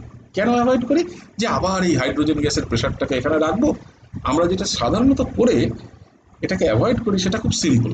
আমরা হাইড্রোজেন গ্যাসটাকে 1 অ্যাটমসফিয়ারিক প্রেসারে বাবল করি। তাহলে যদি প্রেসার অফ হাইড্রোজেনটা 1 অ্যাটমসফিয়ার হয়ে যায় তাহলে সিম্পলি এই টার্মটা থাকে না এক্সপ্রেশনে, সো দ্যাট আমাদের হাইড্রোজেন ইলেকট্রোডের ইলেকট্রোড পোটেনশিয়ালের সাথে পিএইচ এর রিলেশনশিপটা একদম স্পষ্ট, একটা খুব সিম্পল দেখতে রিলেশনশিপ দিয়ে আমরা লিখতে পারি। একদম একটা লিনিয়ার ইকুয়েশন। দেখো একদম Y equal to M X এর মতন দেখতে একটা ইকুয়েশন। এটাকে যদি ওয়াই বলো, পিএইচ কে যদি এক্স বলো, তাহলে এইটা হচ্ছে তার স্লোপ। একদম পরিষ্কার একটা লিনিয়ার ইকুয়েশন। তাহলে এইরকমভাবে হাইড্রোজেন ইলেকট্রোডকে ব্যবহার করা যেতে পারে, কারণ হাইড্রোজেন ইলেকট্রোডের ইলেকট্রোড পোটেনশিয়ালের এক্সপ্রেশনের মধ্যে পিএইচ টার্মটা ঢুকে বসে আছে।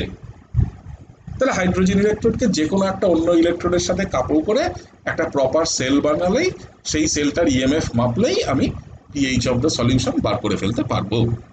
That's it. আচ্ছা, হাইড্রোজেন ইলেকট্রোড ব্যবহার করার একটা সবচেয়ে বড় সমস্যা হচ্ছে হাইড্রোজেন ইলেকট্রোডের সাথে একটা জিনিস অ্যাসোসিয়েটেড, সেটা হচ্ছে হাইড্রোজেন গ্যাসকে বাবল করা।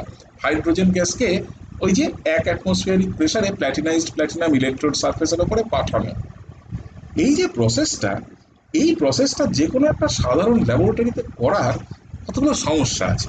প্রথমে একটা সিলিন্ডার রাখতে হবে, এবং সেই সিলিন্ডার থেকে যতক্ষণ ধরে এক্সপেরিমেন্টটা চলবে ততক্ষণ ওই এক্সপেরিমেন্ট চলাকালীন এইটা তোমাকে একদম গ্যারান্টি দিতে হবে যে কখনো যেন প্রেশারটা 1 অ্যাটমসফিয়ার থেকে বিচ্যুত না হয়, অন্য কোনো ভ্যালুতে যেন সে না যায়। এই ঘটনাটাকে একটা সাধারণ ল্যাবরেটরিতে মেনটেন করা খুব মুশকিল। এক। দ্বিতীয়, বাই এনি চান্স তোমাকে যদি এরকম কোনো কিছু করতে হয় যে এই সেট আপটাকে এক জায়গা থেকে আরেক জায়গায় নিয়ে যেতে হয়, মানে পোর্টেবিলিটির ব্যাপারটা যখন থাকে, তখন কিন্তু তোমাকে যে সেট আপটা টানতে হবে এক ল্যাব থেকে আরেক ল্যাব বা একটা ল্যাবের এক অংশ থেকে আরেক অংশে, সেই সেট আপটা কিন্তু পুরো ঘেটে যাবে।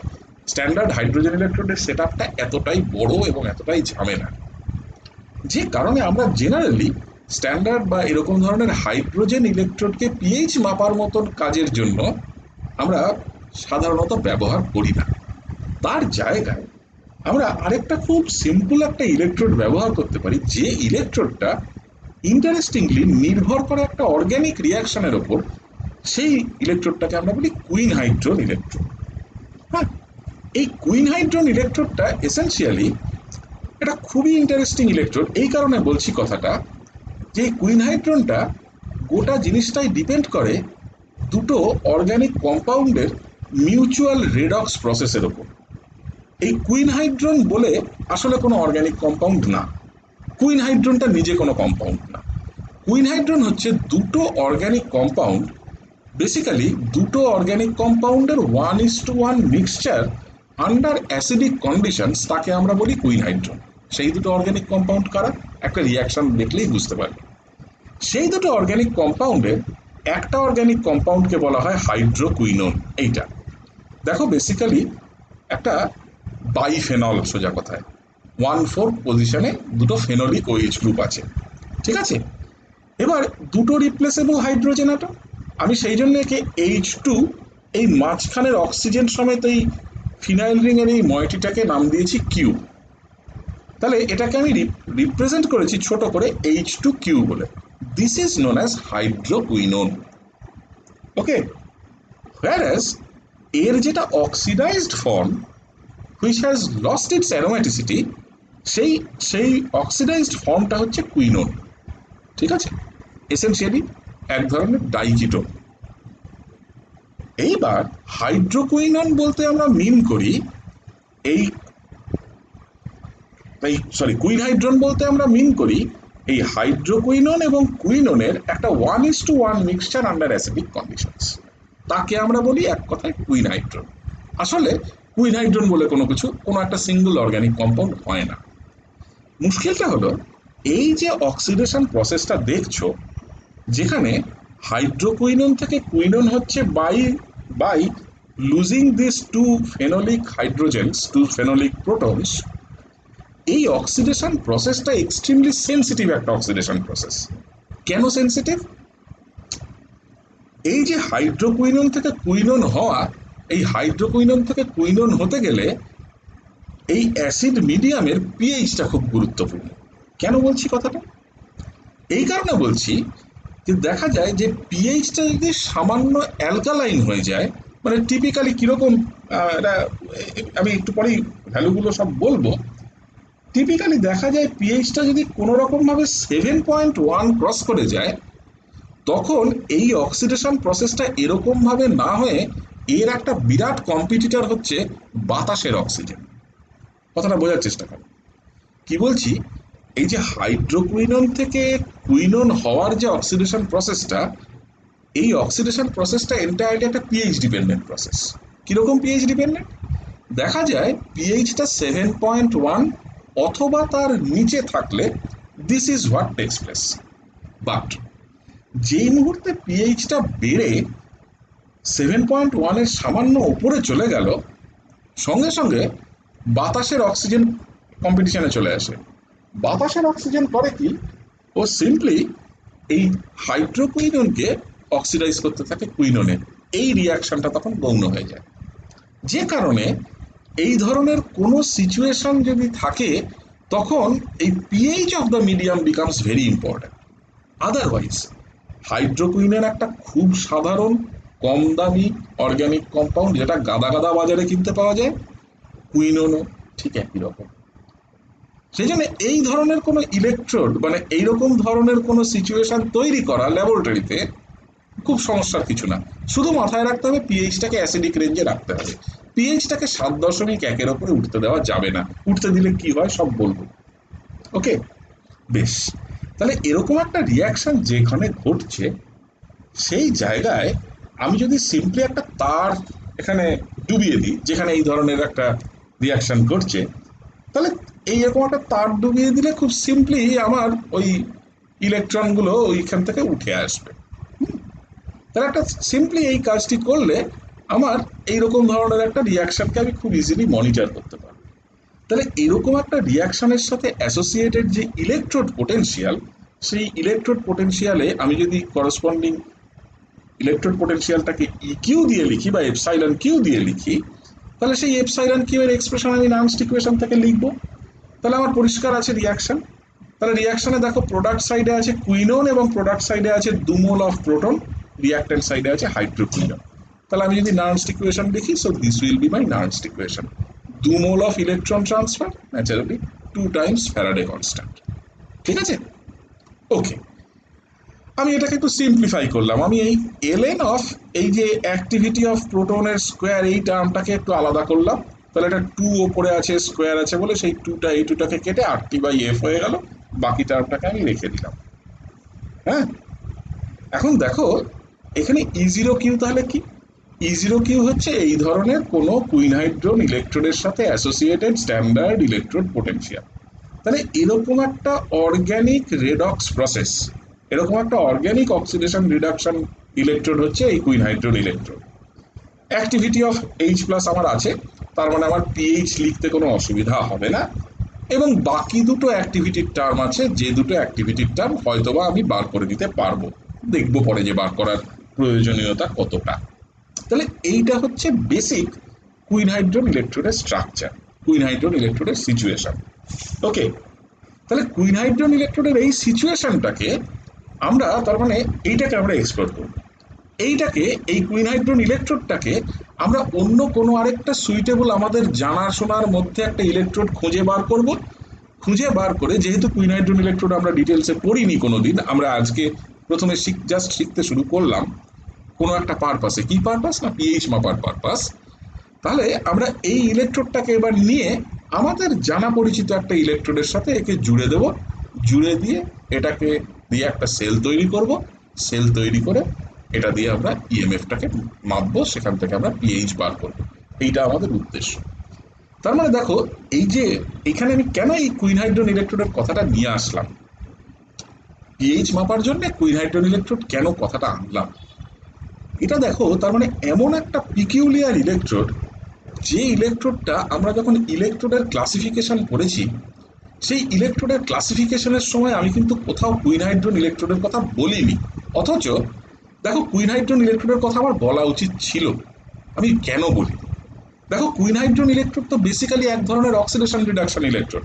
ইলেকট্রোড সারফেসে হাইড্রোকুইননও আছে, ইলেকট্রোড সারফেসে কুইননও আছে। মানে সোজা কথায় ঠিক যেরকম স্ট্যানাস এবং স্ট্যানিক, এরা যদি কোনো একটা ইলেকট্রোড সারফেসে থাকে, তারা যেমন তাহলে অক্সিডেশন রিডাকশন ইলেকট্রোডের মতন বিহেভ করে, এরাও ঠিক একই রকমভাবে অক্সিডেশন রিডাকশন ইলেকট্রোডের মতন বিহেভ করবে। এখানে ওই ধরনের অক্সিডেশন রিডাকশন ইলেকট্রোড এবং এই কুইন হাইড্রোন ইলেকট্রোডের মতন অক্সিডেশন রিডাকশন ইলেকট্রোডের মধ্যে একটা বেসিক পার্থক্য আছে। পার্থক্যটা কি লক্ষ্য করে দেখো, এইখানে কুইন হাইড্রোন ইলেকট্রোড একটা এমন স্পেসিফিক ইলেকট্রোড, যেখানে কিন্তু শুধুমাত্র প্রোটন ছেড়ে দিয়ে যে ব্যাপারটা ক্ষান্ত হয়েছে তা নয়, তাহলে তো একটা বাইফেনলেট আয়ন তৈরি হতো।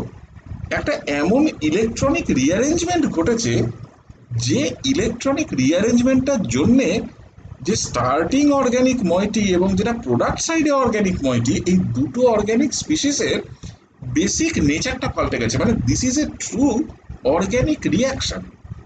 এমন একটা রিয়াকশন, যে রিয়াকশনটা বেসিক্যালি রেডক্স ইন নেচার, মানে it is an oxidation process.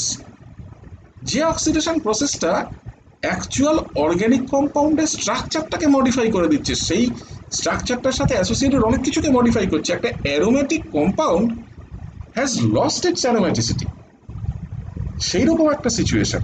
এই কারণে কিন্তু আমি সাধারণ অক্সিডেশন রিডাকশন ইলেকট্রোডের ক্লাসে এই কুইন হাইড্রোন ইলেকট্রোডকে ফেলিনি। তখন আমি এই এক্সাম্পলটা তখন দিতে পারতাম, দিইনি এই কারণে যে এর একটা স্পেসিফিক পারপাস আছে। তাহলে এই জায়গাটা থেকে আমরা নেক্সট ক্লাসটা শুরু করব, যে এখানে আমরা তাহলে প্রথম এই জায়গাটাকে অ্যাড্রেস করব, যে তার মানে এই যদি আমার ইলেকট্রোড হয়, এই যদি আমার ইলেকট্রোডের সাথে অ্যাসোসিয়েটেড ইএমএফ এর এক্সপ্রেশন হয়, তাহলে আমরা এই ধরনের একটা ইলেকট্রোডকে কোন ধরনের অন্য আরেকটা ইলেকট্রোডের সাথে জুড়ে আমরা একটা সঠিক সেল গঠন করে তবে আমরা পিএইচ মাপতে পারি, সেটা আমরা দেখব। হাইড্রোজেন ইলেকট্রোডের ক্ষেত্রে এই কথাটা বললাম না। কেন বললাম না? বিকজ হাইড্রোজেন ইলেকট্রোডকে আমরা বহুবার বিভিন্ন রকম সেলের ক্ষেত্রে ব্যবহার করে এসেছি। আমরা হাইড্রোজেন ইলেকট্রোডের ব্যবহারটা জানি, কিন্তু কুইন হাইড্রোজেন ইলেকট্রোডের ব্যবহারটা আমরা জানি না। সেই জন্য কুইন হাইড্রোজেন ইলেকট্রোডের ব্যবহারটা আমরা শিখতে চাই। এবং তার সাথে যে কথাটা বললাম, যে কুইন হাইড্রোজেন ইলেকট্রোডের এই অক্সিডেশন প্রসেসটা দেখতে অ্যাপারেন্টলি খুব সিম্পল, কিন্তু এটা এক্সট্রিমলি পিএইচ ডিপেন্ডেন্ট। যে কারণে ওই কথাটা বললাম যে পিএইচটা 7.1-এর ওপরে উঠে গেলেই গন্ডগোল শুরু। পিএইচটাকে তার মানে কন্ট্রোলে রাখতে হয়। পিএইচটাকে আমার তাহলে অন্য এমনভাবে কন্ট্রোল করতে হবে যাতে আমার কুইন হাইড্রোজেন ইলেকট্রোডটা কে আমি সঠিকভাবে ইউজ করতে পারি।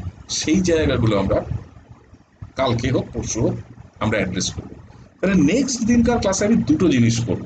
এক, এই পোর্শনটা, এই কুইন হাইড্রোজেন ইলেকট্রোডের পোর্শনটা প্রথম শেষ করব। তার সাথে যে 4টে প্রবলেম দিয়েছিলাম, সেই 4টে প্রবলেমের সলিউশন আমি আলাদা করে করে দেবো। ঠিক আছে? তারপরে গিয়ে নতুন জিনিস যা অ্যাপ্লিকেশনে এই potentiometry related, glass electrode et cetera et cetera যা যা পড়ানোর আছে, সেটা তার পরের দিন বলবো। ঠিক আছে? তাহলে কালকে চেষ্টা করব, তোমাদের কি কালকে 7টা ফাঁকা সন্ধ্যায়? হ্যাঁ, তাহলে কালকে, হ্যাঁ, তাহলে ওই কালকে